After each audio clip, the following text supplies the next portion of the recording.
afternoon, everyone. Ladies and gentlemen, welcome to the Foreign Correspondents Club of Japan. I'm Dan Sloan. I'm president of this organization. Our guest today, Ambassador Sergiy Korsunsky of Ukraine, speaks to us on the 1,000th day of war in Ukraine.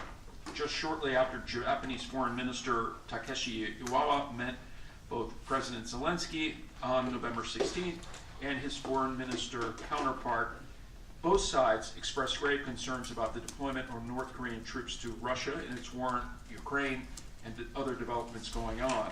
Iwata was the first Ishiba cabinet member to visit Ukraine, and he said Japan would continue to stand by the nation in the conflict, while both ministers agreed on security policy dialogues between senior foreign and defense officials ahead. On the battlefield, Russia is building up troops on the southern front while stepping up aerial bombardments of the country.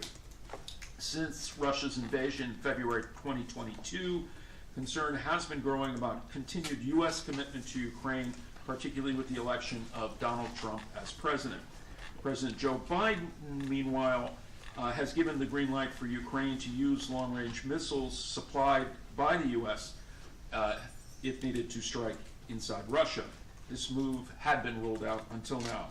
President Zelenskyy will also make a remote address to the European Parliament today to commemorate this anniversary. Zelenskyy has expressed appreciation for the support Japan has provided Ukraine, that amount approximately 1.85 trillion yen, according to the Asahi Shimbun. The latest assistance from the Japanese government consists of electrical equipment. These will help Ukraine through the cold winter months coming. Power shortages are also feared.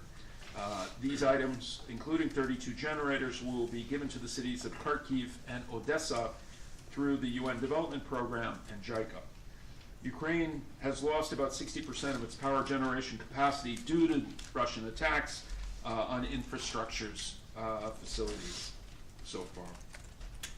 We are honored to welcome the ambassador today. He is obviously aware of the recent visit by the foreign minister and is going to be taking your comments on the relationship with Japan. He's been here for four years so far, and steps ahead as we get into the winter months and we see a new presidency in the United States. With no further ado, Ambassador Korsunsky. Thank you, Dan. Before I start my speech, I would like to express my deep gratitude to Media Corp of Japan for comprehensive coverage of events in Ukraine for all those 1,000 days.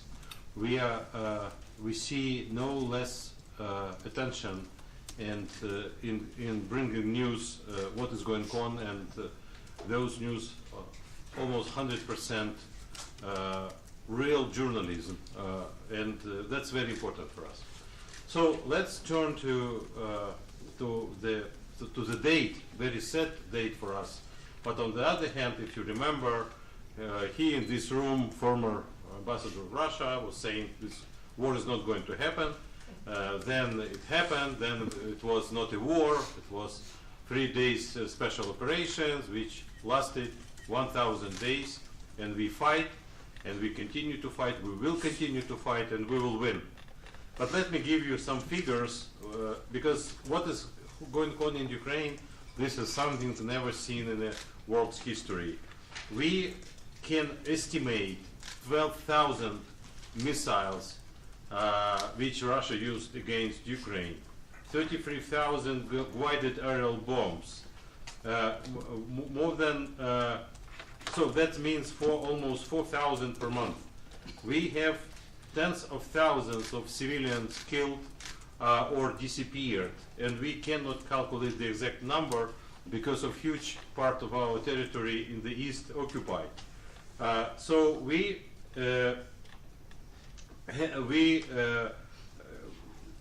see like almost 11 millions of Ukrainians displaced. So that is almost 25% of population, if not more. Among them, we have almost 5 million internally displaced and more than 6 million who fled Ukraine abroad, mostly women and children, to stay safe in European countries, in the American continent, and 2,700 Ukrainians were received by Japan.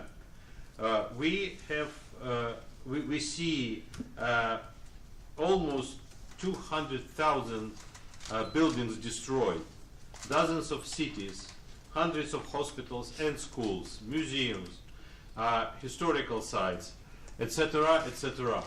So the damage which Russia caused during all those 1,000 days of endless bombardment, and this is now happening literally every night. I have friends, Japanese friends, who and among journalists too, who are now in Kyiv. And once it's night in Kyiv, and they send me a message that we are sitting again in the basement from 2 a.m. to 6 a.m. because we have dozens of drones and cruise and ballistic missiles flown over all over Ukraine. Unfortunately, we cannot intercept 100% of them, so we have casualties. Yesterday again we saw another casualties in several peaceful cities, another children and women and men killed by those missiles.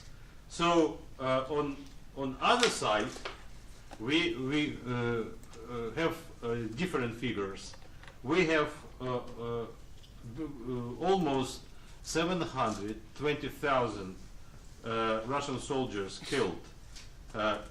Imagine 10,000 tanks destroyed, 20,000 armored vehicles, more than 20,000 of artillery systems, more than 1,000 anti-missile defense systems, 370 airplanes, and so on and so on. The most amazing result, and you know that well, because Japan is a seaborne country, that we completely destroy Black Sea fleet of Russia, even in spite of the fact we don't have a fleet actually, a navy, but with our drones and with special operation forces very actively acting in the on the sea level, we moved this Black Sea fleet out of Black Sea, and that was a huge important development, because when Russians had those caliber missiles carrying ships in the Black Sea, they were able to attack Odessa ports and Odessa and other ports, and to block completely navigating routes. Now they are open.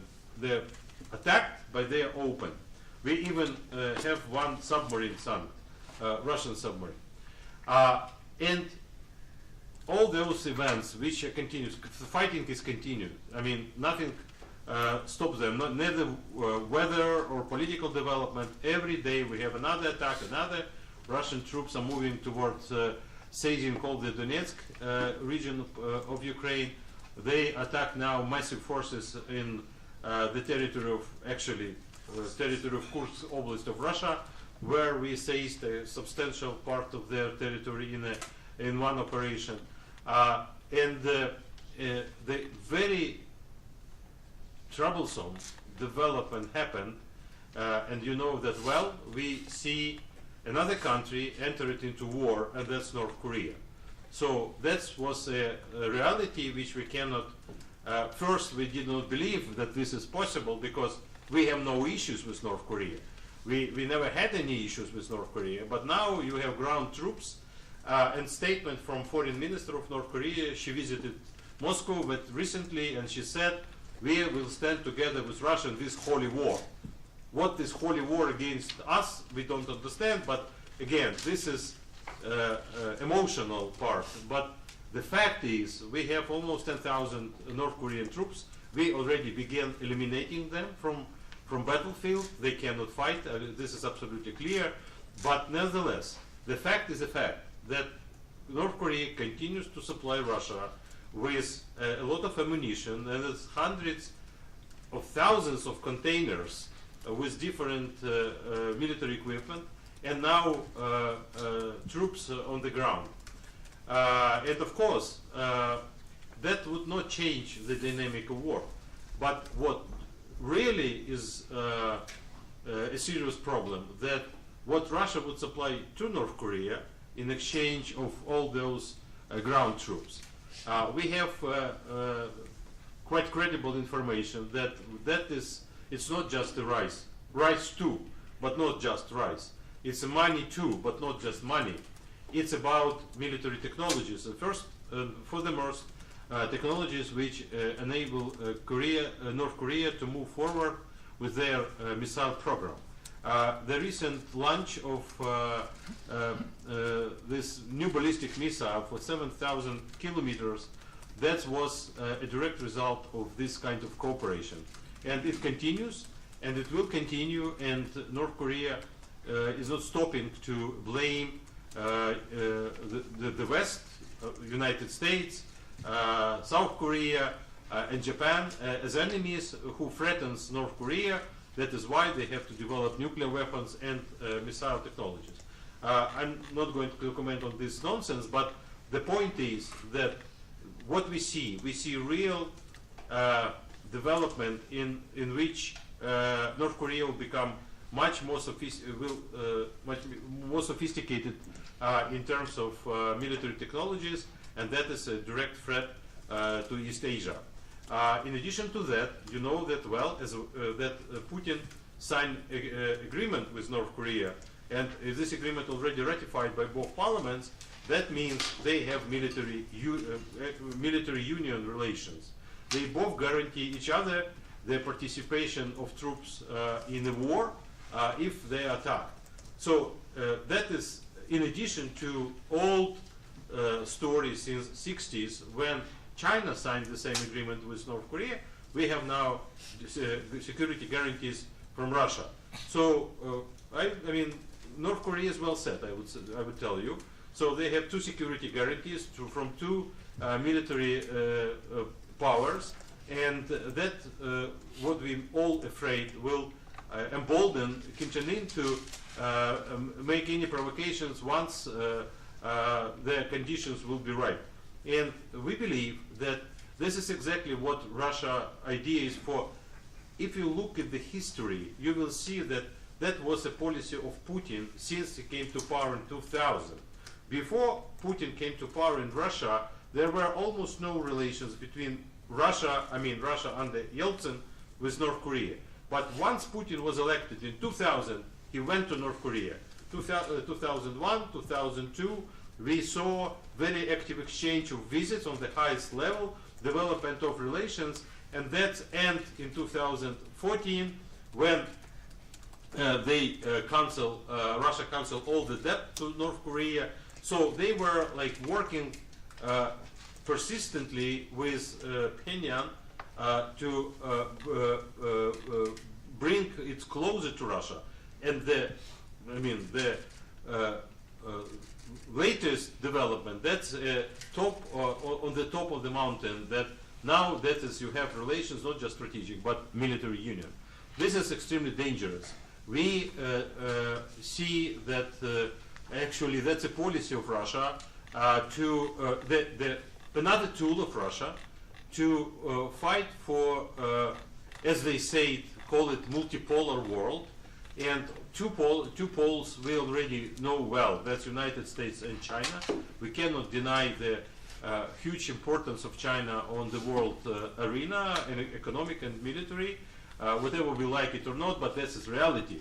But now we see a strong desire of Russia to be number 3. To do that because economically they cannot even match even smallest extent to match power of United States of China, so the only way, that's military. If not enough, they can enter into military union with another nuclear power, and you have actually a military, another possibility of kind of Warsaw Pact re-emerged in a form of Russia, North Korea and Iran, with Iran very soon, as it was announced by Lavrov, Russia will sign another strategic relations agreement which will include substantial component in defense and security. Make no mistake that will, again, about missile and nuclear technologies. In addition to unmanned vehicles that Iran supplies to Russia, and they use it every night, like several dozens of them flying over Ukraine and killing our citizens. So that's where we are now, and we all hope that sooner or later the reason will come to minds of fascist Russia to stop those bloody assaults on Ukraine. But for now, we have to fight. We continue to fight. This is very important. I would like to stress, because there are some publications that Ukraine has already agreed to give up territories in exchange for something. No way. No way. All the recent polls conducted in Ukraine says that absolute majority of Ukrainians against any territorial concession to Russia, and we put forward our peace plan. You know that well. First, it was peace formula, which was inclusive for every country in the world which would like to contribute to future infrastructure of world security architecture. And then later on, it was a peace plan, which was much more shorter and much more clearer, that we try to talk again and again to our partners to explain whatever you have illusions about Russia, that you can negotiate with them, they will take over eastern Ukraine and will stop, or whatever. This is absolute nonsense. They're not going to stop. They will never stop, because the goal is not to take 4 regions of Ukraine. It's not about money, it's not about natural resources, it's about power. They want to be number 3. They want to decide together with major economic superpowers what is going on in the world. That's what they want. And Putin will fight until he's alive for this goal. So that means we have to fight back. We have no choice. That is why we don't need advices. We don't need phone calls to Putin. Thank you very much. It's already done. We need weapons. We need permission to strike territory of Russia as deep as possible. Of course, we are working hard on our own capabilities. But right now, the sooner we get assistance, the more people will survive, the quicker victory will come, and the sooner we will see more secure environment in Europe and East Asia and in the Middle East. At this point, I would stop. Thank you very much for your attention, and to give you more room for questions. Thank you very much. Thank you very much, Mr. Ambassador. So at this point, and I will remind everyone that we are on YouTube. We are live streaming. The event itself will be archived later, but we do have media that are watching online and sending us questions, so we expect that. We will start with our working press here in the room. Please identify yourself. Try to keep it to one question, and as always, no speeches. Our first question, yes, sir.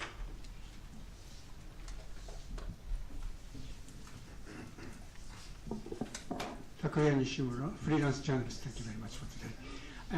How the participation of North Korea in the front line of Ukraine war is affecting your military operation in the ground field, and how do you think Japan can do to disrupt the relationship, military cooperation between North Korea and Russia? Thank you very much.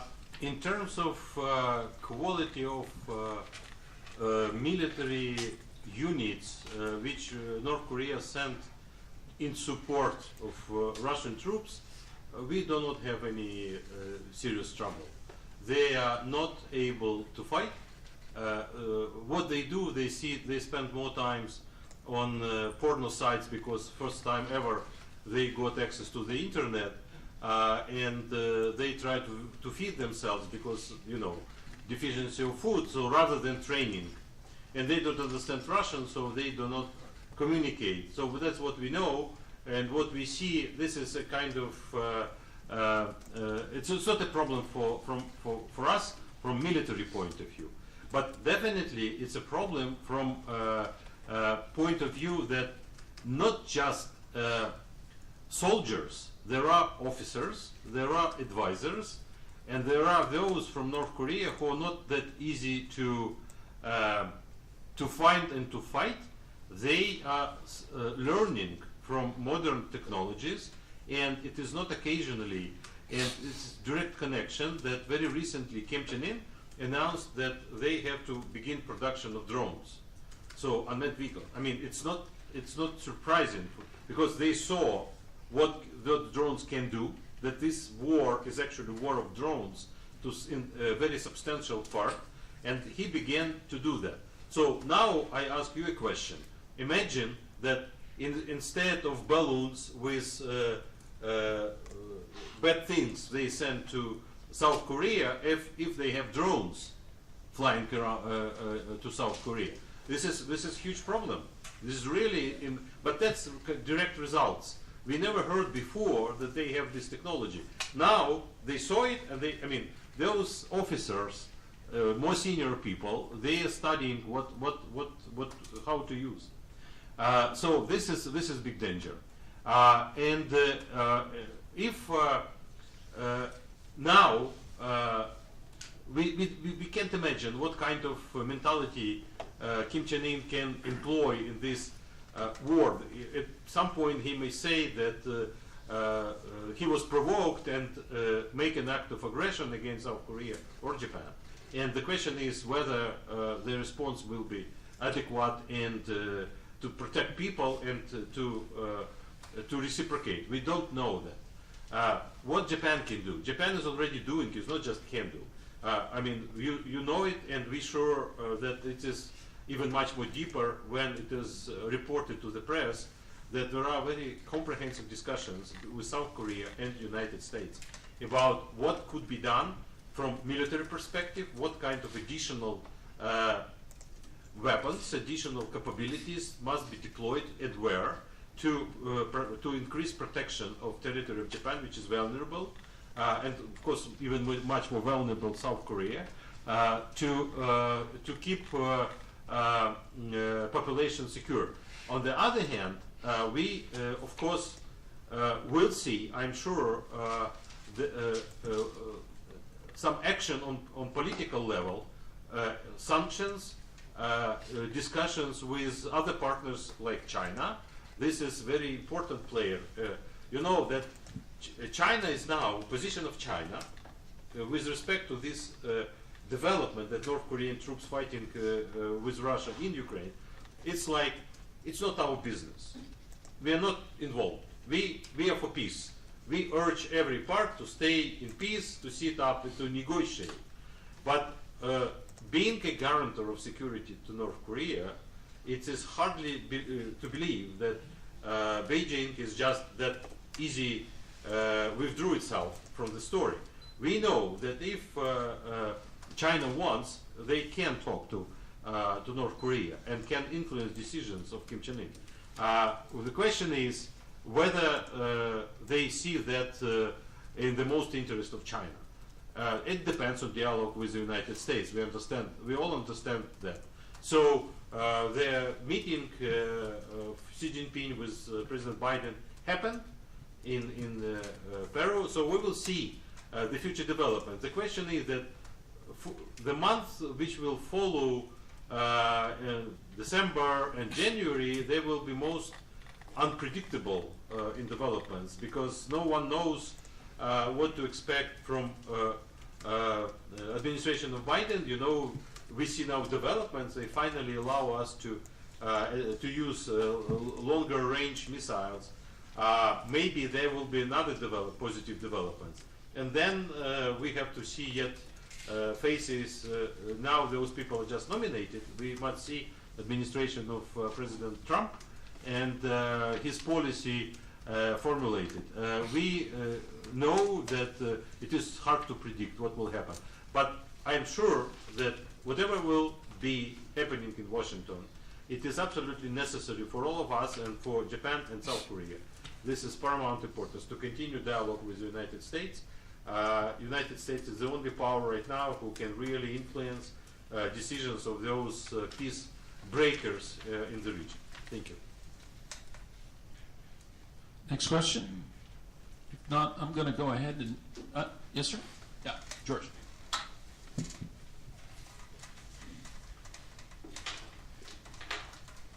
I'm working for Swiss television. My name is Baumgartner.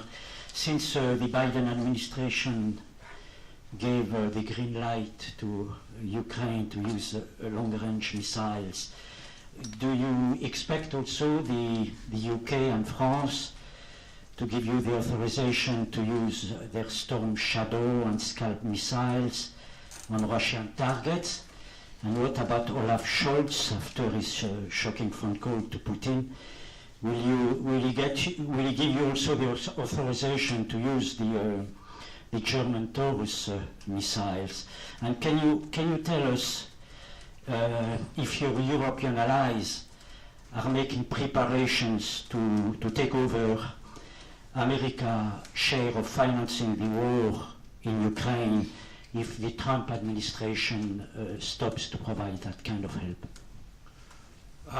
Unfortunately, this is so sensitive topic that I have to be very responsible in saying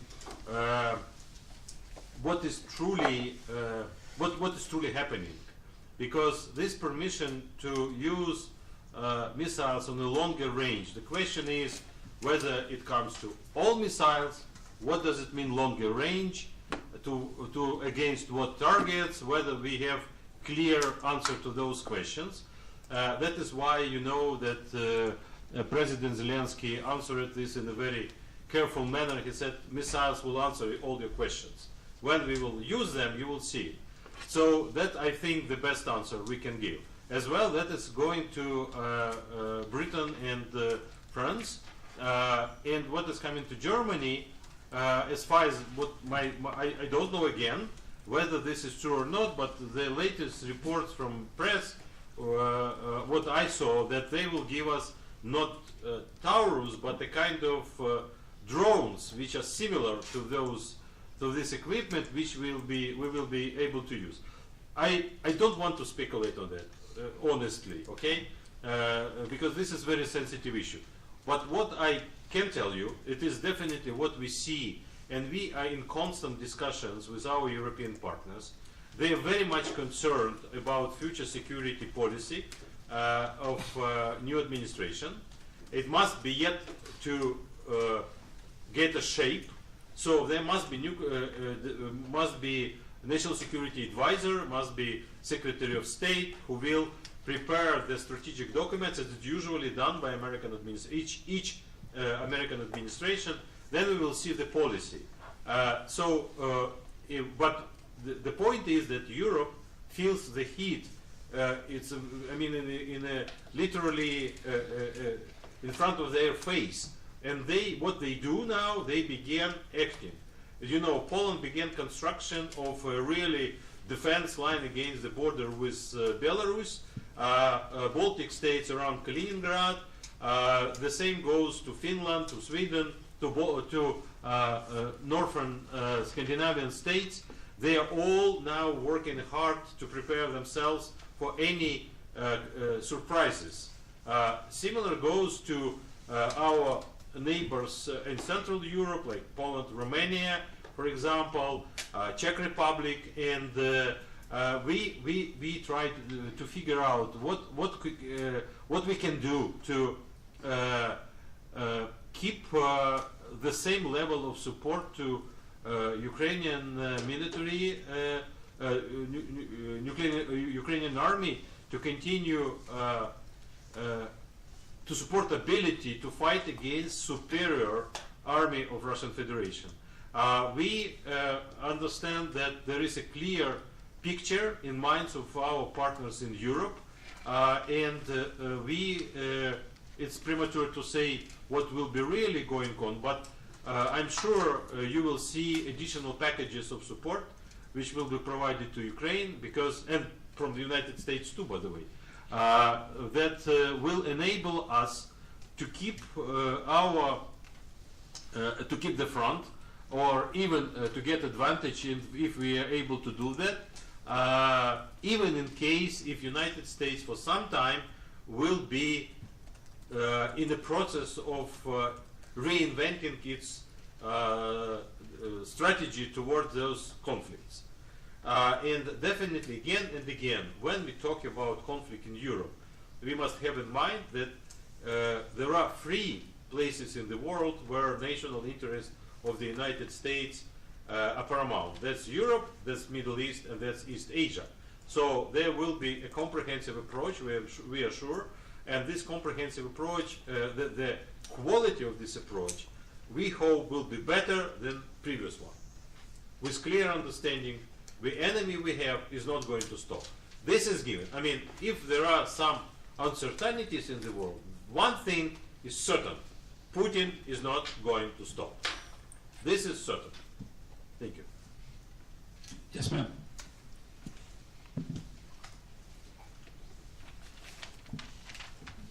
Thank you very much, Ambassador. I'm Mayo Izuka from Plenipotentiary. You mentioned a little bit before, in November, former President Trump was elected to the U.S. president. And what was your first reaction to that, and what would you expect will happen in the next few weeks or month?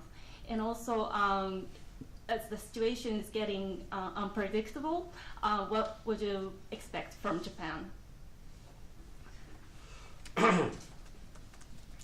We are not in a position to question results of elections in the United States.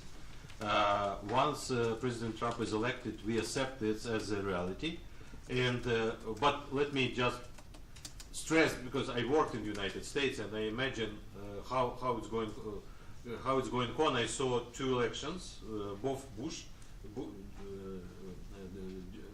was elected. So he just not won. He won with a landslide results. I mean, it's really impressive. Okay, I don't see anybody who questions results of those elections, although it must be yet confirmed by Electoral College, but this is not the point. The point is, we believe that mood in the United States and among the people of the United States, they want to see something more different. Definitely they will see different policy. That's 100%. The question is that majority of issues which were discussed and which are now on the agenda, they are about internal policy. Much less attention was devoted, and this is American tradition, to talk about internal issues rather than foreign policy.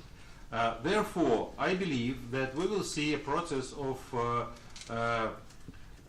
discussion in the new administration how to deal with, again, we should not just separate war in Europe.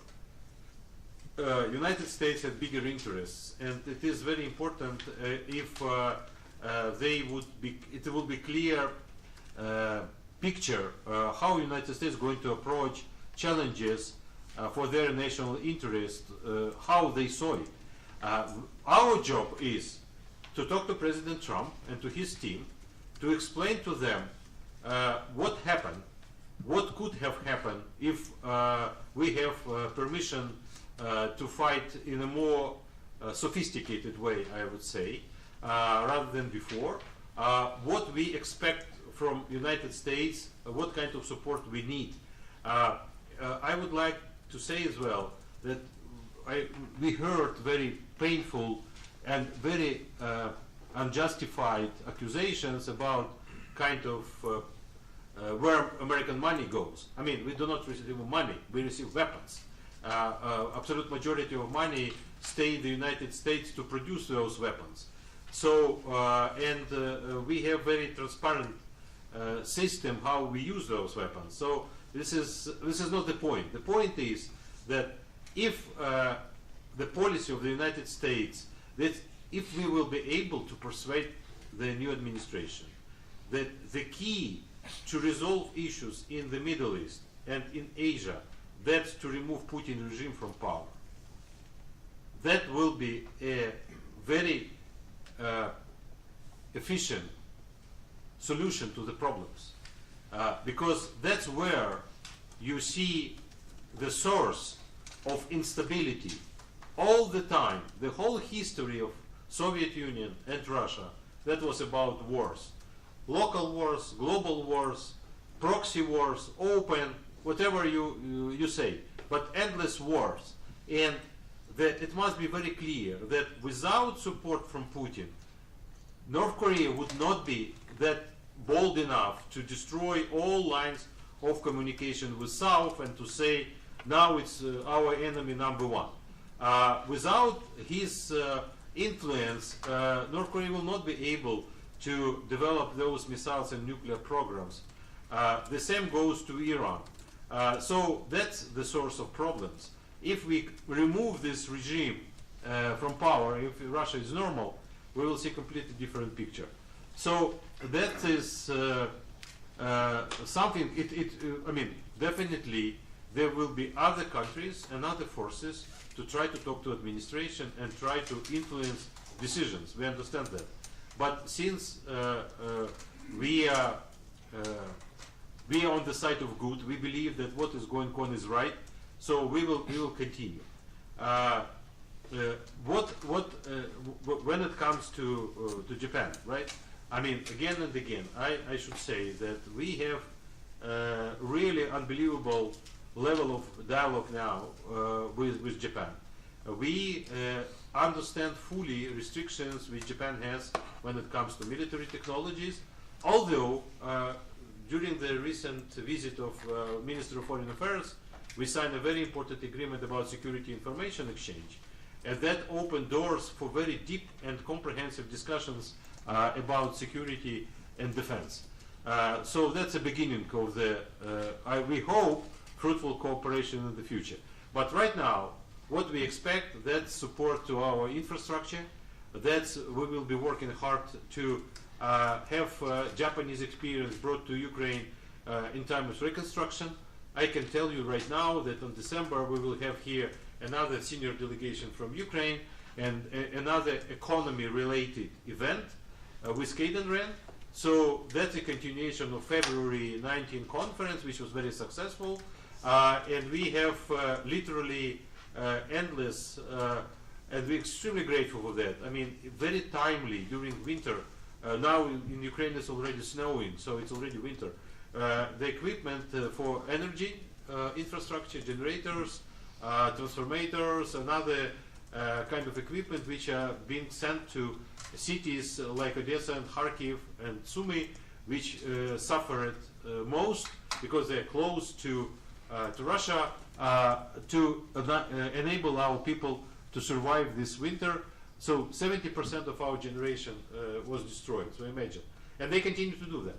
So that is something which we already enjoy in our relations with Japan, and we hope that will continue. That's the most important. Thank you. Yes, sir, in the back and then in front.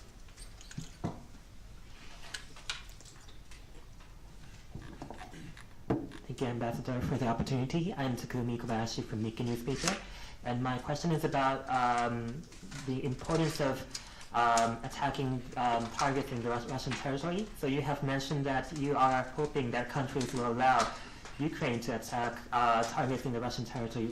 But could you elaborate on the importance of doing that, and also if you have any challenges that you're facing from attacks which are based in the Russian territory? Could you explain that as well? Thank you. When we talk about attacking Russian territory, what does it mean? I mean, very correct question. We mean to destroy, first of all, their infrastructure which enable Russia to attack Ukraine with guided bombs and missiles. That means airport. I mean, the air infrastructure of their strategic aviation, which they use to launch long-range missiles against Ukraine. So that's number one. Number two, that stockpiles of those missiles and to disrupt production of drones and missiles and those guided bombs. This is really something new, because you cannot it's very difficult to intercept guided bombs. I mean, if even missiles, for example, during this latest attack, when they attacked Ukraine 2 days ago, 120 missiles, F-16, which we were waiting for so long, they were extremely effective. One F-16 in one flight can destroy 4 even more cruise missiles. This is extremely effective use of those weapons. But it is, when guided bombs, it's not possible. And Russia produces now in an absolutely immense number. So to protect Ukrainians from that, you have to destroy production, or you have to destroy aviation, and that's what we are going to do. We are not going to attack Khimki or any other residential area. We are not like Russians. That's what they do in Kharkiv, attacking Saltivka. But that's a paramount importance. We do not have any trouble. We have only the trouble, the distance, because even 300 miles would not be enough, probably. Some of them, they have for 2,000 kilometers. And we already have some drones which can fly this distance, but sometimes drone is not enough, okay? So I'm not a military expert. What we know that we need permission to use full force of those missiles to the longest distance possible, because we know already, I mean, in this world, it's not possible to hide where you keep your Tu-22. So we need this distance to destroy them, not to enable them to fly again over the Caspian Sea and to launch cruise missiles for 2,000 kilometers.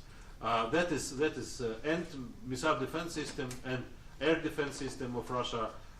We already quite successful, but you know, they're learning from their mistakes, and we see new and new challenges. We need to keep the pace in technology employed to catch them. So that means the more tools you have, the better you equipped, okay? And each time you have to choose, you use this tool or that tool. And our military cannot, it's, I mean, if you fight with a very sophisticated fighter with one hand back, it's one thing. With two hands back, it's another thing. So we need free hands to do whatever we will be choosing to do. But again, let me reassure you, we are talking about military targets. We want to remove threat which coming from air superiority of Russian Federation. That's our goal. Yes, sir.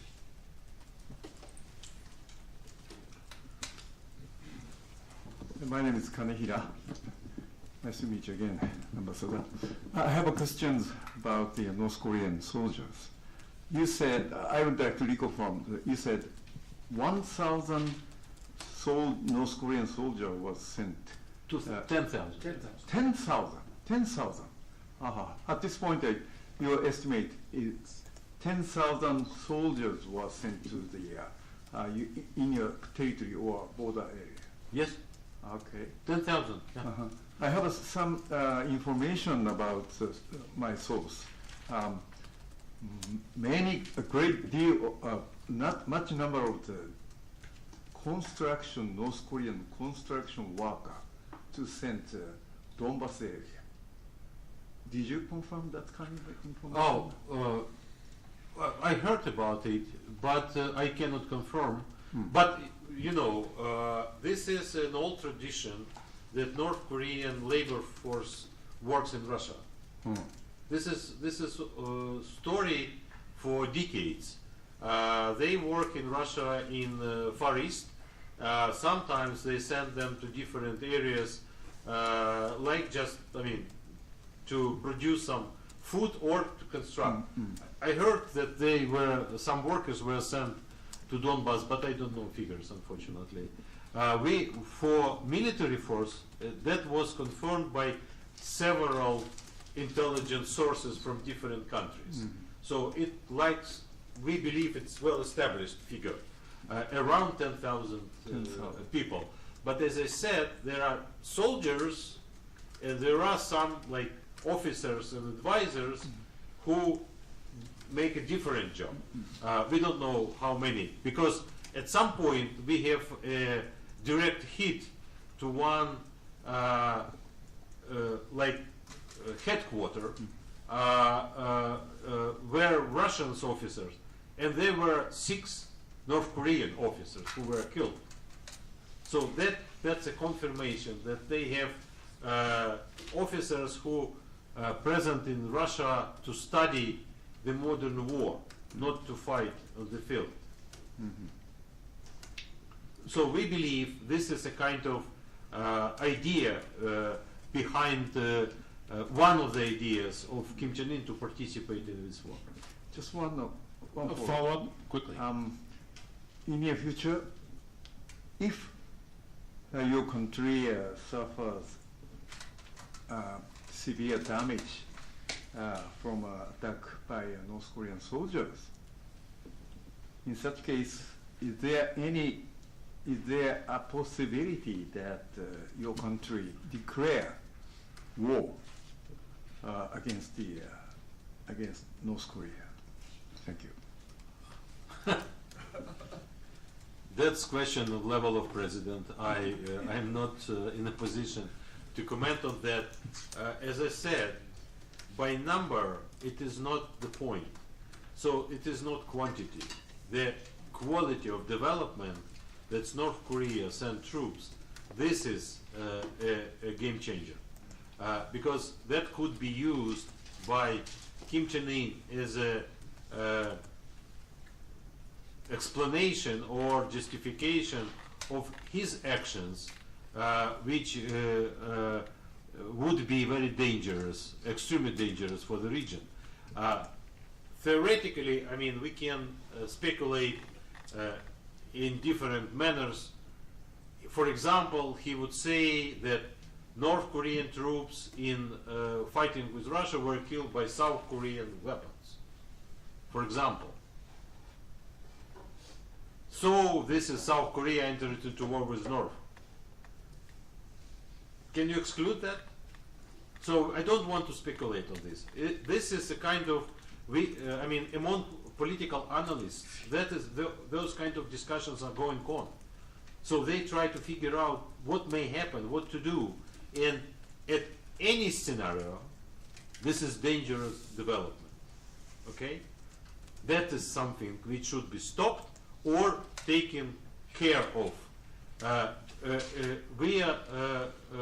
Those speculations we would better keep just for among theoretical threats rather than among real ones. So the question about announcing war, I mean, this is too hard for me to answer. I mean, this is level of president. So I'm going to take the liberty to ask a question, then we'll go to Andy. You highlighted in your introductory remarks the horrors, the devastation that your country has endured in the 1,000 days. You also mentioned that the majority of the country is against any territorial concession.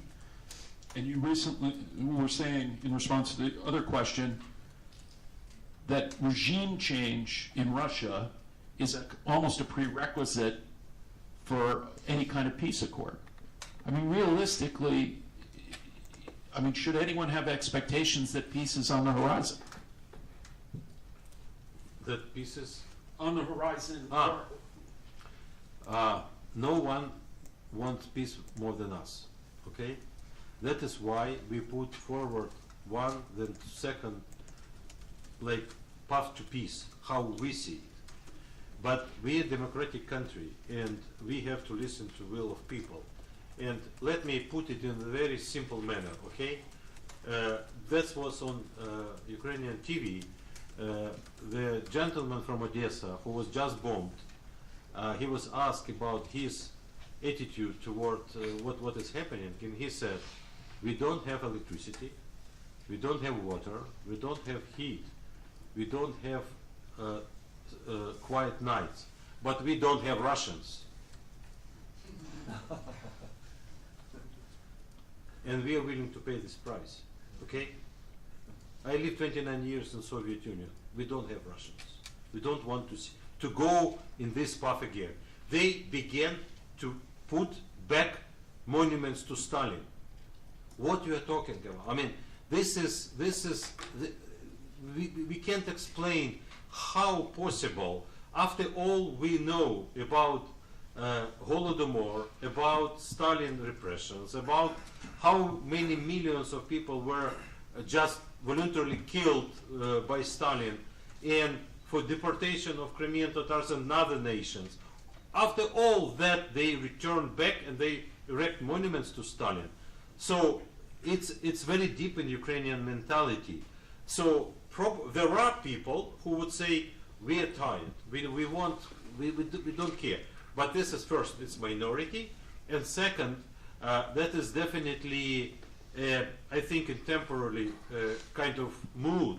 It is really exhausting for population to live under such everyday threat.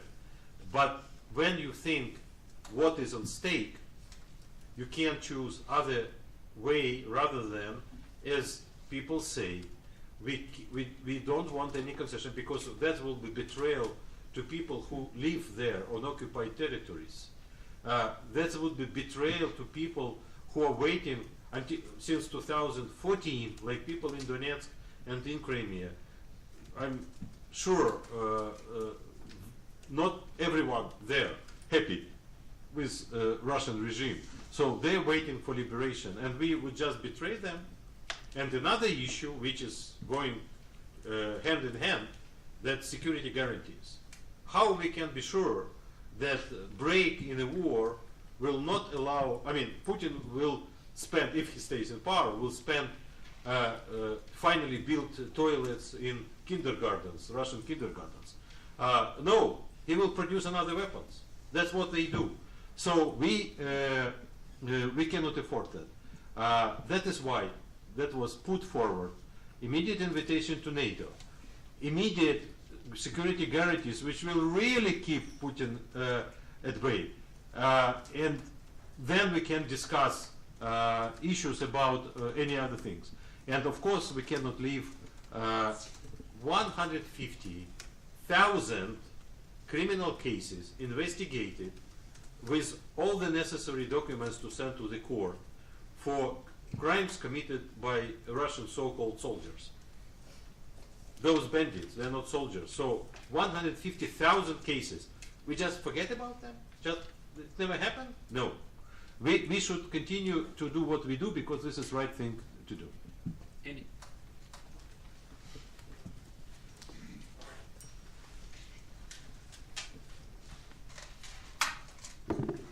Hi there, Andy Sharp from Nikkei Asia. Very good to see you again, and also kind of sad to see you have to come here again and talk about the war.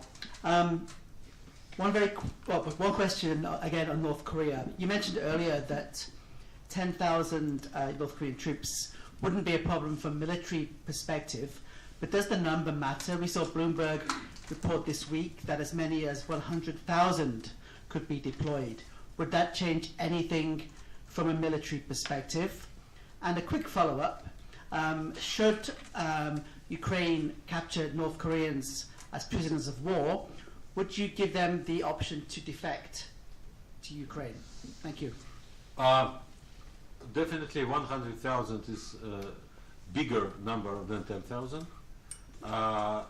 If they are well trained and equipped, it is a problem, definitely. Specifically, as far as we know right now, they deployed in Kursk. I mean, they fight on territory of Russia. It's close to the Ukrainian border, but it's not yet in Ukraine. So they're fighting around Kursk. But we still very successful in repelling their attacks. So for now, I never heard that this North Korean contingent made the difference in fighting capacity of Russian troops. 100,000, that's a completely different story. That's a huge number, and that's definitely will response definitely will be absolutely in other terms. But I don't have an answer to your second question because it's a well, actually there is a Korean community in Ukraine. In South Ukraine, I remember since I was a kid, in Mykolaiv Oblast and Kherson Oblast, they were doing agriculture, and they were Koreans. We all knew they are Koreans. So they lived peacefully and without any problems in Ukraine. So I don't know whether they part of trying to talk to them because of language, etc. I don't know. What I can tell you that we try to take care over our prisoners of war in accordance to international law. This is the official policy of the government, and it's maintained on the most strict possible terms. We don't want to be accused or look like those barbarians from the East. I'm not sure what we do with North Korean prisoners of war. I just don't know. I think that every effort will be done to treat them with dignity. What kind of solution would be, I simply don't know. Sorry. Yes, ma'am. Final question today. Yeah.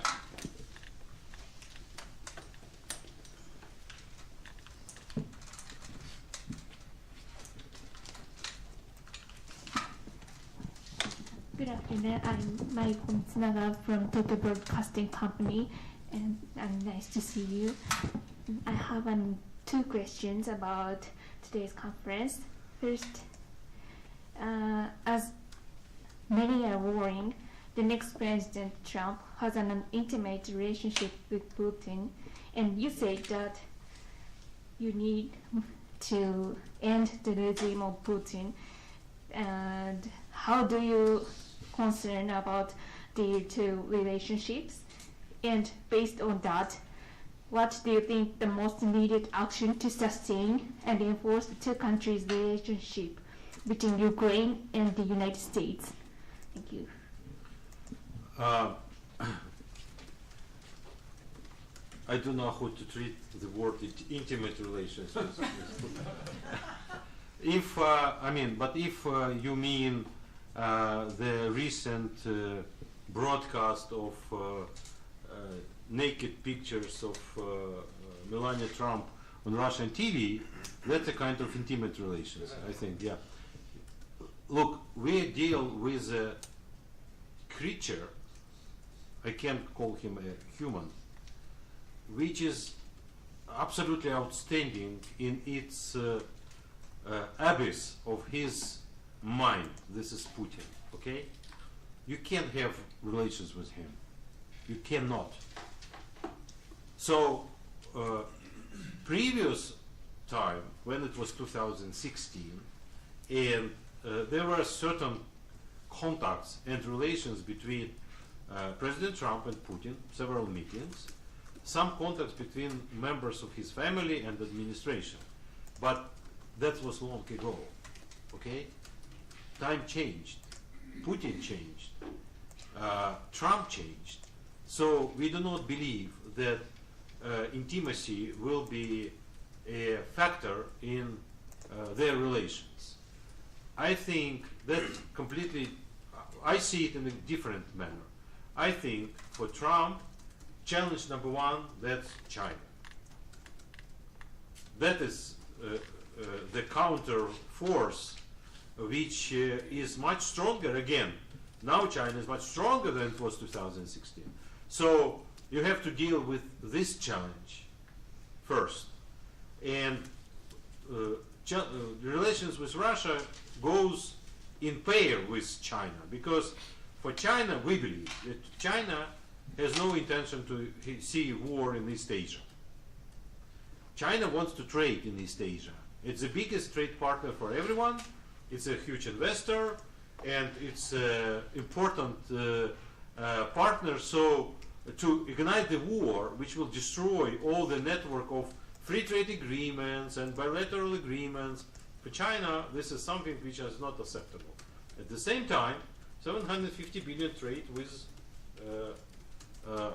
United States, $230 billion surplus on China side. This is trouble for Trump. He's businessman in his mentality. when he sees that it's disadvantage to the United States, he does what? He imposed tariffs. He said, no, we will improve the balance. So that is, it's completely different story. So I believe that Russia here it's not the first priority. It is important priority, but not the first one. I think that relations with Russia will be much more sober, I would say, rather than previous, without any additional, illusions that you can easily deal with Putin. His messages, Chancellor Scholz called him, next day you have 120 missiles going to Ukraine. So he responds, just Trump was elected, you see broadcast which is very offensive to First Lady. So that is the entity, this is the creature, how he behaves, how you can deal with him. It's not clear. So, second question, sorry. I think she said the state of U.S. Ahead, U.S.-Ukraine. U.S.-Ukraine. We luckily we enjoyed bipartisan support in the Congress during all the years of Biden administration. It was logic of vision of Biden administration of controlled, not escalation. I don't know how to explain it, but not to give us the full force to use equipment we were provided by the United States. Sometimes we would receive those military support too late in too small amount. But generally, what we have seen, that was bipartisan support. We believe this bipartisan support will continue in the Congress. In the United States, it's extremely important what kind of position you have in the Congress. And that's our job to talk, to persuade, to explain, to show. So that's what we're going to do. It's a mammoth task. It's a huge problem to try to talk to many very to many members of Congress who are against assistance to Ukraine. But there are tools in our among our instruments how we can do that. So we will do that. We will continue to talk and to explain to everyone in the world that what we are doing is just. Okay?